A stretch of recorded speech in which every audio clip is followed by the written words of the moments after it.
Të nderuar bashkëqytetar të Shkodrës, me 2 prill shënohen 35 vite nga dita kur rinia shkodrane u ngrit në mbrojtje të votës së lirë, duke lënë një gjurmë të pashlyeshme dhe një kthes të rëndësishme në historinë e vendit tonë.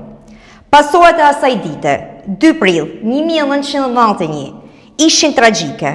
4 të rinj, Arben Broci, Besnik Ceka, Bujar Bishanako dhe Nazmi Krezio, u vranë nga forcat e policisë së regjimit komunist, ndërsa shumë të tjerë mbetën të plagosur.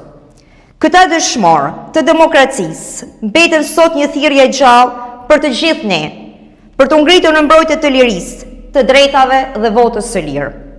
Me datë 2 prill, në orën 11, ju ftojmë të merrni pjesë në ceremoninë përkujtimore në nder të 4 dëshmorëve të demokracisë.